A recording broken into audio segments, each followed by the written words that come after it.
이어서 오늘 아침 신문 보겠습니다. 먼저 중앙일보입니다. 우한을 포함해 중국에서 입국할 때 우한 폐렴 증세가 없는 무증상 감염자 관리에 비상이 걸렸습니다. 무증상 감염자를 가려내는 핵심 장치가 의료기관 접수 창구에서 감염병 오염 지역을 다녀왔는지를 자동으로 알려주는 건강보험심사평가원의 여행 이력 정보 프로그램인데 신문에 따르면 의료기관의 3분의 1 이상이 제대로 사용하지 않고 있는 것으로 나타났습니다. 현재 9만여 곳의 의료기관 가운데 접수 단계에서 이를 활용하는 곳은 65%, 동네 의원은 63%라는데요. 이에 대해 신문은 접수 단계에서 오염 지역 환자를 걸러내야 의료진과 대기 환자의 접촉을 막을 수 있다고 지적했습니다. 출산율 감소가 갈수록 심각해지면서 학령 인구 감소에 따른 폐교가 농어촌을 넘어 대도시로 확산하고 있다고 하죠. 신문을 보면 지난해 초중교 5개 교에 이어 오는 3월 4개 교가 문을 닫는 부산은 이미 줄 폐교가 시작됐습니다. 부산뿐 아니라 대구, 울산 지역에서도 통폐합이 잇따르고 있고 서울도 학생 수가 갈수록 줄고 있어 앞으로 폐교가 늘어날 전망이라는데요. 한편 통계청에 따르면 올해 초등학교에 입학하는 2013년 전국 출생아 수는 43만 6,400여 명으로 1년 새 10% 급감했습니다. 최근 농림축산식품부가 동물복지 종합계획을 발표하면서 반려동물 보유세 또는 부담금, 동물복지 기금 도입 등을 검토하겠다고 밝히자 국민청원 게시판에 반대글이 올라오는 등 논란이 거세졌다고 합니다. 신문에 따르면 정부가 반려동물 보유세 도입 방안을 검토하는 이유는 버려지는 유기동물의 수가 해마다 늘고 있기 때문입니다. 독일이나 네덜란드 같은 일부 동물복지 선진국처럼 보유세를 도입해서 그 돈이 동물복지에 사용되거나 유기동물을 방지하는 데 사용된다면 긍정적이란 건데요. 하지만 반려동물 보유세가 도입될 경우 버려지는 동물들이 되레 많아질 것이란 우려도 나온다고 합니다.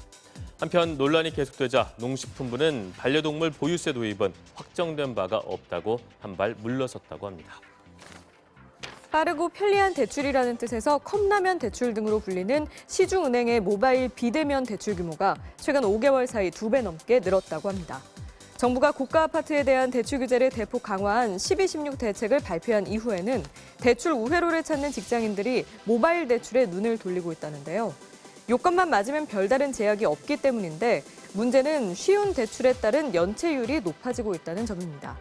은행권에 따르면 실제 소액 신용대출 상품의 연체율은 평균 2에서 3%로 0.5%에 불과한 일반 대출 연체율과 비교하면 4배 이상 높은 상황이라는데요.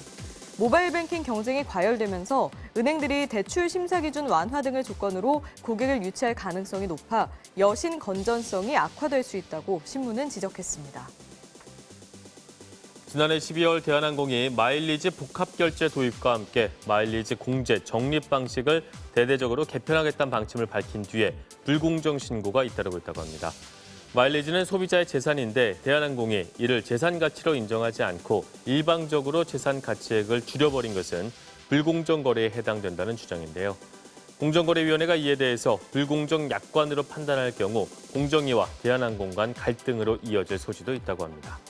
대한항공은 이번 개편안이 모두 공정위와 협의한 약관이라고 밝힌 반면에 공정위는 이번 개편안 가운데 복합결제를 제외한 마일리지 공제, 적립 방식 변경은 공정위와 논의된 사안이 아니라고 선을 긋는 등 심사 전부터 갈등을 예고했다고 신문은 설명했습니다.